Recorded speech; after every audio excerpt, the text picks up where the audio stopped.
Thanks for checking out the Clarinet Ninja Podcast. That music that you're hearing right now is my good friend, James Dandifer, Canadian jazz clarinetist. If you like what you hear, I'm going to leave some links to his music in the show notes, so you can check him out further if you want. Today, I have the pleasure of speaking with Dr. Molly Gebrian. She is a violist and neuroscientist. It's a real treat. She has written a book. It is called Learn Faster, Perform Better. And it is the most powerful book I've read when it comes to learning how to solve our problems when it comes to practicing. How is it that we get from day one of playing a piece to the best performance we can possibly give while learning to play our instrument and become a better musician all along the way? Well, there's a roadmap, and she has been kind enough to lay it out in a way that we can understand and apply without having to be a neuroscientist ourselves. In this first half of the conversation, Dr. Gebrian shows us how our brain works, the best ways to retain skills and information, and how to put things together in a general way, the things to think about when it comes to organizing and using a method in our practice to get the best results from ourselves. I also want to have one disclaimer for the people that are watching this on YouTube. I used a platform that didn't work very, very well. This is early on in my podcast career, and I used a platform that doesn't do what it says. Made some false promises. But you know where you won't get false promises? At the Clarinet Ninja Dojo. So please check out the dojo. If you want to learn how to play the clarinet, you're an adult, you're getting back into it, you're just starting, wherever you are, there's a place for you. And it's a wonderful place to learn where you're going to get everything that you were promised, which is a person who is insanely excited about helping you learn how to play the clarinet. So check it out. You're going to love it there if you want to learn how to play the clarinet better. And go ahead and check out clarinet.ninja.com. That's where there's some good free stuff, good information, a very nice blog, if I do say so myself. Check it out. But first, let's talk to Dr. Molly Gebrian. So we're here with Dr. Molly Gebrian. How are you, Molly? I'm great. Thanks so much for having me. Thanks for being here. I want you to know that this book has been a part of the Clarinet Ninja Dojo community since I learned about it. When was the book actually written?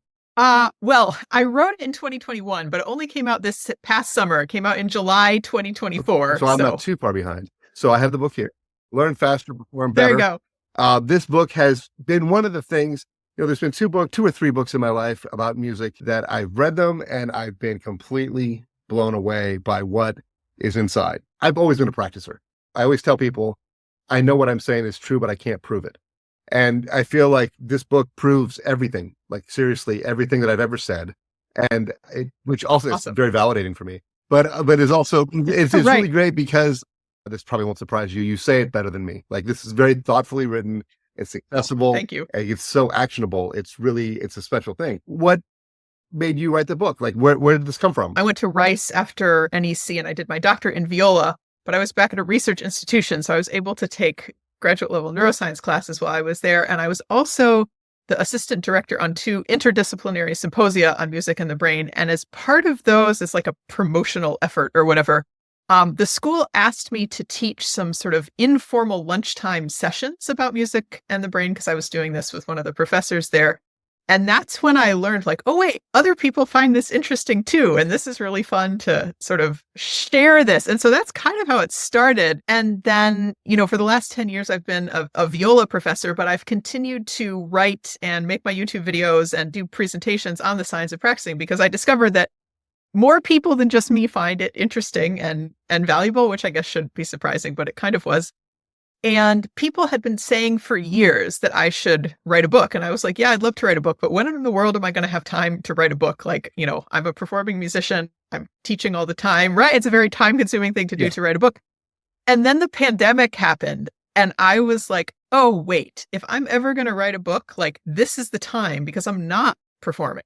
Right. And I could take a whole bunch of time off from practicing to write a book. So that's how it finally happened, thanks to the pandemic. Well, that's how the Clarinet Ninja YouTube channel started. That's how the Clarinet Ninja Dojo started, was that, well, what are you going to do with the time? You got this time. And it's a really, really unique thing.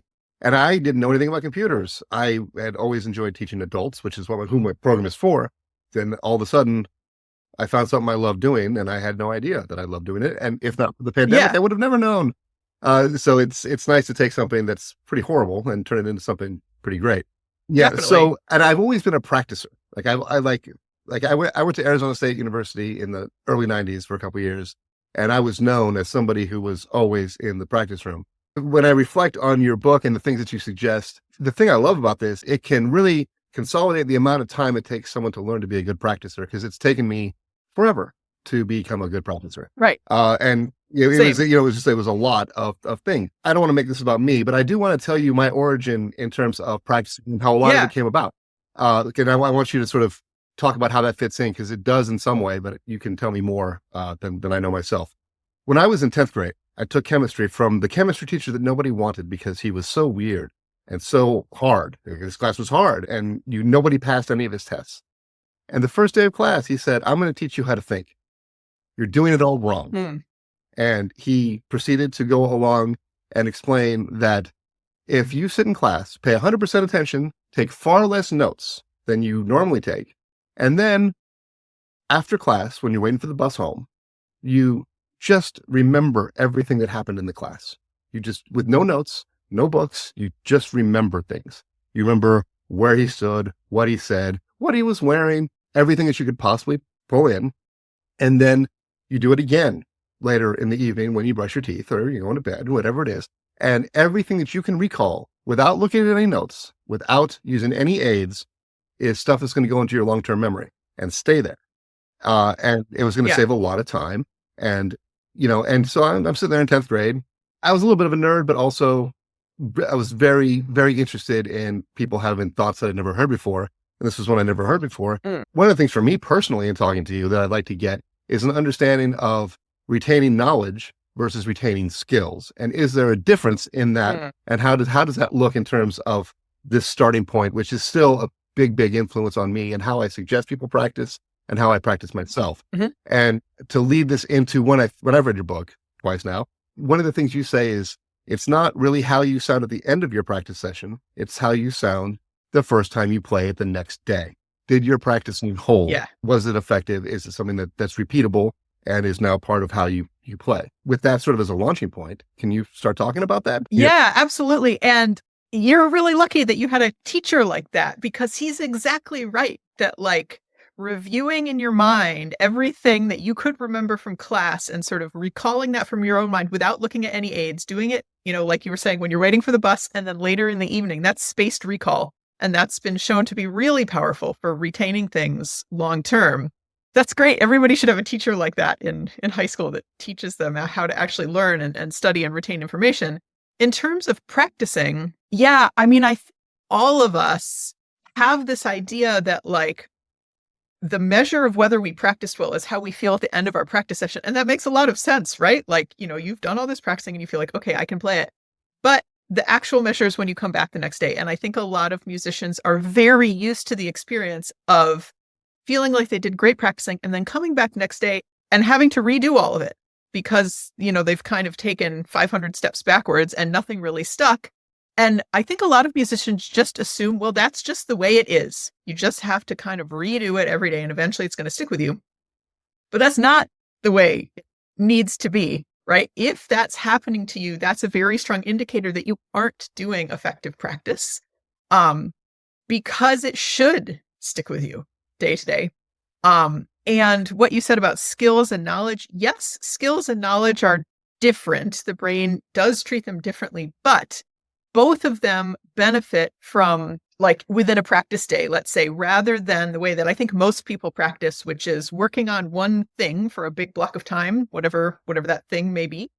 And then, when they're done with that, they move on to the next thing. And it's just these chunks of thing A, thing B, thing C.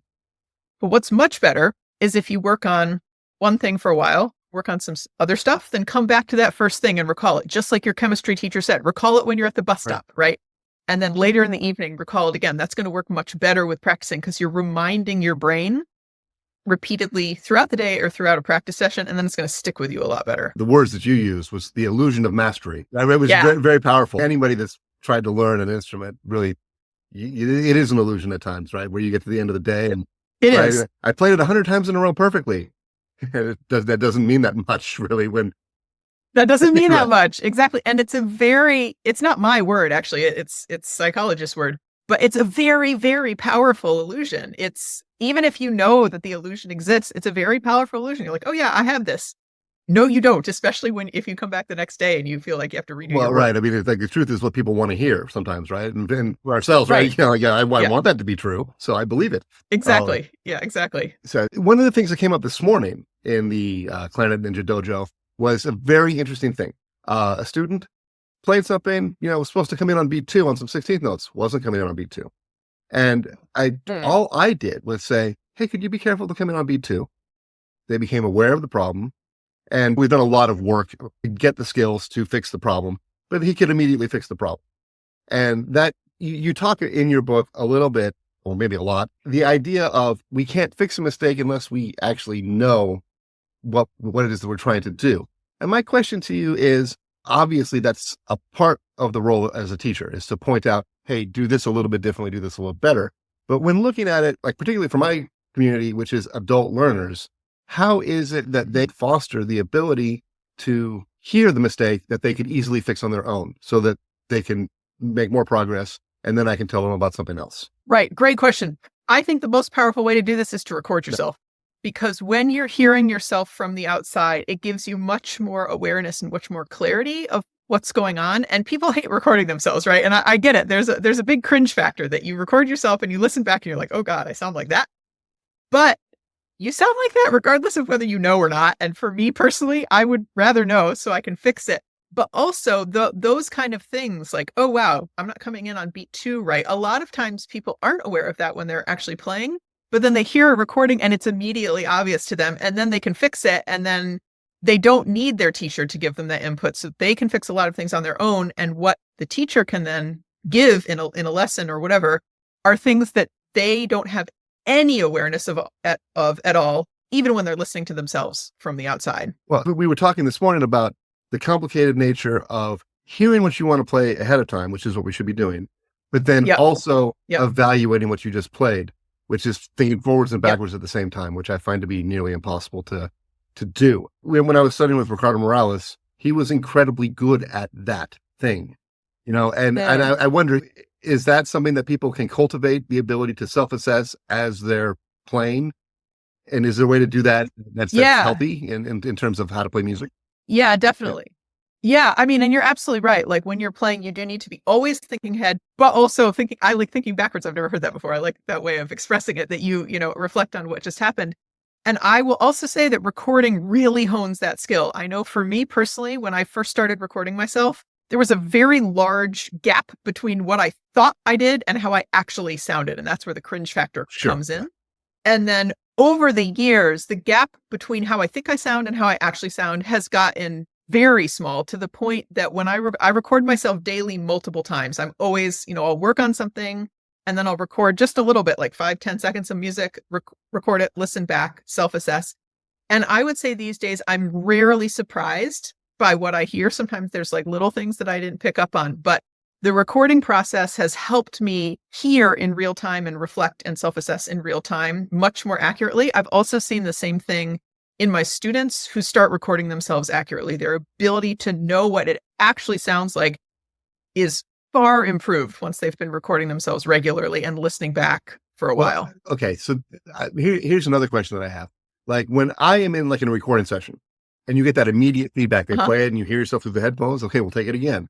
And you do it again. Like there's a very, very quick feedback that seems to play a different role for me. One of the things I like to do is record myself at the end of my practice session, and I don't listen to it until the next day, because then I'm able to hear myself without the bias of what I believe I sounded like in that moment. And the more space I can put in between that, the more I can hear myself as a student of myself versus actually me. Because I oftentimes, when I listen to a recording after I just made it, I still believe what I thought I played more than what I actually did play. Do you find any of that to be true? Yeah, I think that's definitely true, particularly if you're recording longer segments, entire movements or entire pieces. So yeah, for me, when I record like something long, I will almost always, it's because of just time constraints. I will have to listen to it the next day because I don't have time to listen to it in the moment. Most of the time when I'm recording myself, though, it's tiny little snippets, like 4 or 5 measures of music, just to hear back, like, am I bringing across what I want to musically? Am I in tune? Like that kind of thing. And that kind of thing I find really valuable to do in the moment. But longer things, it's really helpful to listen back later when you've kind of like forgotten what you did and you're not influenced by how you feel in the moment of playing it. Years ago, I want to share this with you because this was super powerful. It's totally overkill. I was on tour. I went for like 3 months, and tour can be kind of a grueling place and it can be a hard place to practice. And so I invented this thing where I would record myself practicing for an hour right when we got to the hotel on the day. I would talk to the future me, right? I would say, this is what I'm trying to fix. This is what I'm hearing. This is what I want to do. I would always count myself off before I played, so the future me knew what tempo I meant to play. And then I wouldn't listen to it until I was on the bus the next day where there was plenty of time with nothing to do. And I would sit and listen to myself practice for an hour and then do that every day. And I did that every day for 3 months. And it was overwhelming how impactful that was. Not sustainable in daily life, for sure, really. I mean, it's impractical. And it was a very special circumstance. Yeah. But it was really, really amazing. And I was very enamored with myself that I'd stuck with it for 3 months. It was a lot. Yeah, no, that's amazing. That's a great thing to do. First of all, the talking out loud thing is something that I recommend people do all the time in practicing because it really helps clarify your thoughts. It really helps you like realize where you're not clear with what you want to do or that you have more clarity than you thought you did. So the talking out loud thing is great. And then I also advocate that people record themselves practicing and listen or watch back because you will learn so much about how you're using your time, how you're practicing, how you actually sound, how you're self-assessing in the moment. Just, that's amazing that you did that. The other thing in your book that I found super insightful, and I think you're younger than me, but when I was a kid, we used to practice in front of the mirror because you couldn't really video record yourself practicing. And even audio was not quite the same thing. But the idea that recording yourself practicing, you're not taking in any of the feedback in immediate time that is influencing how you're going about it in that moment. That was a very interesting thing. Because I spent, I don't know how many hours in front of a full length mirror practicing the clarinet. Yeah. Same. I used to always practice looking in the mirror and to sort of assess in the moment how things were going. And then I'd get on stage where I didn't have a mirror and, obviously it didn't work. And so, don't use a mirror. That immediate feedback is actually detrimental. That's interesting. And I never heard anybody speak to that really, that was a very, there's a lot of things in your book that I'd already thought and you proved, but then there was a bunch of things that I'd never actually had the thought. And there's nothing I love more than having a thought I've never had before. It's really fun. Same. I'm glad. You talk at the end of the book, I think more than in the body of it. It's very funny. The first time I read your book, I didn't look through the whole thing before I read it. And I did a very intense reverse outline of the book. And I was a little bit frustrated, not with you, maybe, that there's a reverse outline at the end of the book. I mean, there's an outline at the end of the book. It was way better than what I'd written down. But it was very interesting for me to interact with it that way. I had a very, very intense practice journal habit when I was in college. And I found one of them the other day in a box, like from 1990 or something. It was a long time ago.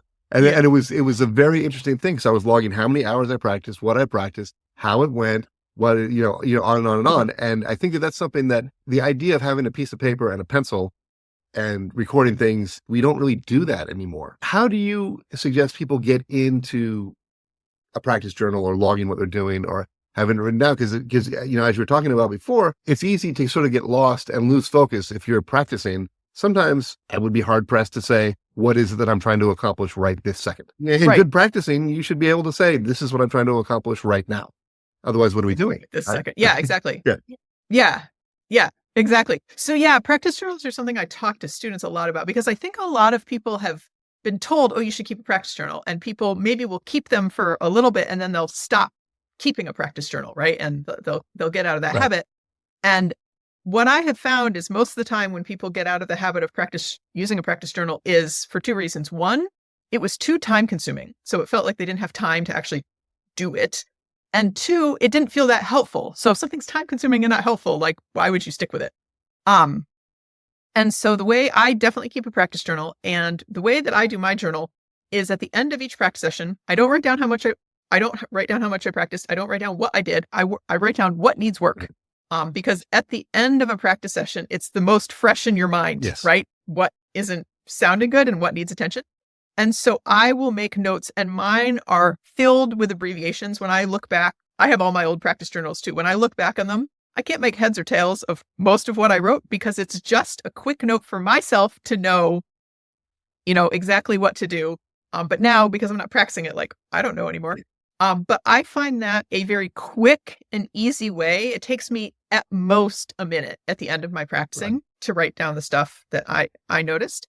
And then when I go to practice, the next time, either the next day or the next practice session or whatever, I have a list of exactly what my goals are going to be for my next practice session. And they're really specific. So I find that a much more sustainable way to keep a practice journal, that you are logging something that's useful and it's not time consuming. Could I log more? Sure. But I don't find it as helpful, and it would take too much time. And therefore it would make it hard to stick with. I want to get a little bit to the specific practice strategies that you talk about, because they're all super powerful. I think in terms of my own experience with the things that I've done, which are super similar to what you talk about, I had to really get over the idea that it didn't feel like I was getting better. The perception of, I just played that 10 times in a row perfectly. Also, this idea of, what did you call it? A challenge point, right? I always, I always tell people, if you can play it 7 times out of 10 correctly, that's the tempo, or that's the place you should start from, right? So there's a challenge. It's not an overwhelming challenge, but it's also, if you can play it 10 times out of 10 correctly, then you're not, there's something, it's not working. Right. You got it already. Stop doing that. You got it already. You're fine. Right. When somebody is getting into refining their practice, what are like the first couple of your strategies that people find the most impactful to get going with, and then the most accessible? Yeah, right. I would say, having a goal. The number of times I ask people, do you have a goal when you practice? And the answer is no. So that's often the first thing, is just having specific goals for your practice session. Is often really impactful because people just go in and just start playing. Aside from that, I would say the 3 most impactful things for me personally, and what I've seen in my students and the people I work with, are the importance of taking breaks, interleaf practice, so constantly switching between what you're doing, and the importance of mental practice. I would say those are the 3 things that people typically aren't doing that make the biggest difference in terms of making progress, retention, the whole thing. Could you go through what those in more depth, what those things are? So, yeah. Yep. Yeah. Absolutely. Yep. Absolutely. I didn't want to just talk at you. Well, that's exactly what I want. So, yeah. Okay. I will talk at you then. So, let's start with taking breaks, because I think that's kind of a fundamental one. I think that in our culture broadly, but certainly music training culture, we tend to think that you should just practice as much as possible for as long as possible. That if you're, if you do, especially in conservatory, 3-hour blocks of time, practice as many hours as you can possibly fit into the day. If you're taking a break, it means you're lazy, all these sort of cultural messages around taking breaks. But the research is exceptionally clear that not only are breaks really important, but we make the most progress during breaks, which is very, very counterintuitive. But when you take a break, your brain continues to process what you were just practicing. Your brain has to do actual physical reconstruction on itself in order for you to get better at something. And your brain needs you to take a break to do that physical reconstruction. An analogy I use is road construction, right? If they have to fix the road, they can't have people driving on it while they're trying to repave it. Another analogy I've been using more recently, because I think a lot of people have an understanding of how strength training works. So when you are trying to get stronger, you don't actually get stronger while you're lifting weights or doing push-ups or whatever. You're creating micro tears in your muscles, which are then repaired when you're taking a rest day. And then when you come back, it's stronger. And I think that is something a lot of people understand, and because people understand the importance of rest days, it's exactly the same thing in your brain. You're not creating micro tears in your brain. But it is the same thing that you give your brain the input while you're practicing, but your brain actually does something with it when you're taking a break. So the importance of lots of breaks throughout a practice day, the importance of taking short little micro breaks, 10, 15 seconds long within a practice session, and just kind of spacing your practice out within a practice day. Take days and weeks off from things once you get good at them, and that will solidify them further rather than continuing to just like practice it to maintain it. Taking breaks is a real game changer for a lot of people. So that's the first big thing on the list. Connected to that is something called interleaved practice or random practice, which is essentially what I was talking about a little bit ago, where you practice one thing for a bit and then you go practice some other stuff and then you come back to that first thing, that you're constantly kind of switching back and forth between different things rather than practicing only one thing for a big block of time. That's beneficial for lots of reasons. One is then you have breaks built in, like we were just saying. Right. But when you're constantly switching like that, kind of like what your chemistry teacher taught you, that, you know, when you come back to something repeatedly, your brain has to recall, wait, what is this thing that we're working on? How do I do this? And that reminder for your brain is really beneficial for actually solidifying it in your memory so that it sticks. Going back to the illusion of mastery, when you do something for a big block of time and you do it like repeatedly, it's a lot easier on your brain. And so you feel like, oh yeah, I got this. Like it feels really fluid. You feel like you have it. When you're constantly switching, it feels a lot less fluid. You know, you come back to something you were working on 10 minutes ago and you're like, wait, what did I figure out with this? Oh yeah, right. And there's that kind of like cognitive friction that doesn't feel as good, but that friction is what you need. It helps it solidify in your memory when you have to kind of dredge it up again and remember how to do it. So interleaf practice really gets rid of that experience of having to redo all your work the next day and helps it stick better with you. And then third topic that I brought up was mental practice. Often people ask what I mean by mental practice. So what I mean by that is being able to hear and feel in your imagination everything you need to be aware of when you actually play. So all the sound-based things, pitch, quality of sound, dynamics, shaping, phrasing, all that sound stuff. And then all the physical aspects of playing, and being able to feel all the physical details. And you can fix stuff and you can improve stuff in your mind. Whatever you're working on, like, can you imagine it in your head? Can you feel yourself playing it correctly? Can you hear yourself playing it correctly? If the answer is no, you can fix it in your mind. You can really concentrate on wherever the issue is and try to feel it and hear it correctly, whatever the issue is. Once you can do that, it's often either solved or much better on the instrument. It kind of feels like magic. But if you don't have a clear mental representation of how you want something to be, how would you be able to do it, right? It doesn't, if you think about it, it doesn't really make sense.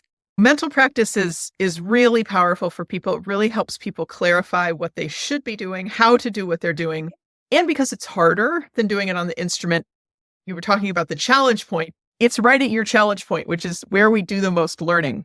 And if you can sort it out in your mind, then you can sort it out on the instrument. One of my best friends in the early 90s at Arizona State University, I don't know if he won the concerto competition or he came close to it, and he played his piece from memory. I never saw him practice it. Never saw him practice it. And it's like, hey man, how did you do that? He goes, I just thought about it when I rode my bike back and forth to school. And he was able to get access to, and he was a good enough clarinet player that was enough. He was actually a person that helped me form a lot of ideas in terms of how powerful it is to know what you want to play.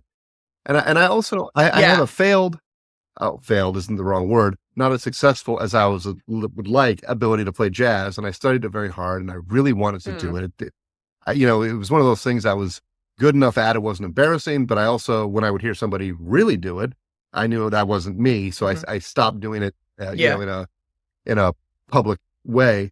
But that was another thing that really clued me into the idea that you have to hear what you want to play before you play it. And we should be doing that with printed music. Totally. But sometimes we're not really taught in that fashion. Right. And that's where like, as far as I know, I imagine every European can sight sing everything perfectly because that's how they learn music there. Probably not true. But I would imagine, like the European training has more of that than we have in our, for all of a sudden you take sight singing class as a freshman in college and no one's ever asked you to do it before, as if that's some sort of skill you can just easily add. And then the other thing that was frustrating me was they don't tell you how to integrate that into your practicing and playing. It's a skill that you sort of develop in isolation.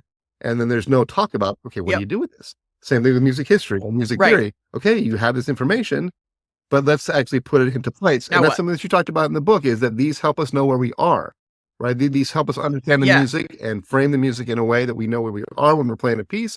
It helps our recollection, helps all of our abilities. And that's something that I feel like if any music school wanted a note from me about what they should do, it's connect the disciplines of a little bit better, or maybe a lot better. Because I feel like I had to do that all on my own when I was in school. And I think you're right. I think that a lot of those academic classes that we take in music school are really disconnected from our lives as performers, and many people don't ever connect them up. In my first college teaching position, I was the viola professor at the school, but I also taught theory and oral skills. And I made a real point in my theory and oral skills classes to come at them from the perspective of a performer, because I was one. But, the students were too, so that they could really see, like, this is relevant to you. Like, this is how it informs your life. I'm always bringing that stuff into my private lessons also, because I think it's just so important. It helps you learn better. It helps you remember better. But I think you're absolutely right that theory, history, ear training, like, they feel very much in isolation the way they're often taught in music school. And it's to everyone's detriment, I think. Yeah. That's something that I've always thought. So this is how I say it. Tell me your words on this. Sometimes what I tell students is you can play that, you just don't know it yet, right? Now, I can't remember the words that you used. I was reminded of this. This is because I say this a lot, because a lot of times, people can play it, but then when it comes time to actually play it, this I think goes back to like being able to play it the first time or in a performance situation. Do they know it well enough? Are they really ready to go? Is there any way that you can help us understand what it feels like to make the jump from being able to play it, like I can do this, versus actually being able to execute it when the time comes? How do we? Is there a way? When the time comes, that's a great point. I mean, the way to make that jump is interleaved practice. But that was a distinction that I really did not understand when I was a student. That I thought that just because I could do something, that automatically meant I could perform it. And that's clearly not the case, but it would make me very frustrated. Like, I can do this. Why, when I get up to play in studio class or my recital, do things like go wrong on me? The solution, again, is the interleaved practice. And in the book, I talk a lot about methods of using interleaved practice to test performance readiness, because it's one thing to be able to do something 10 times in a row, like you were saying, or in the privacy of your practice room. It's another thing to do things on the first try at the drop of a hat in a high pressure situation, right? It's just a different skill for your brain. It's a more difficult skill for your brain, and it's a skill. So you have to work on it. If you haven't worked on that skill of just being able to do it and know what you need to think, know what you need to remember, like, of course, it's not going to be there. And so, interleaved practice, I find, has been a real game changer for me in that regard too. That's the first half of the conversation with Dr. Molly Gebrian. Check out the second half on the next podcast, where we're going to learn so much more about how to apply these ideas and how to make them a part of what we do every day to get the most out of our practice time. And don't forget to check out the gentleman that's bringing us out, Mr. James Dandifer. I've got links to him in the show notes, as well as the Clarinet Ninja Dojo and all the things that it has to offer you as somebody who is trying to learn how to play the clarinet as a grown-up, because we do it a little differently at the Clarinet Ninja Dojo. It's tailored specifically to adults that are just starting, coming back after a long layoff, or if you've been playing a long time and you've really honed your skills and you want to up your level a little bit more, there's something there for you. clarinetninja.com. Check out links right to the Clarinet Ninja Dojo down in the show notes. And don't forget to rate us and review us. Give us 5 stars, would you? Come on.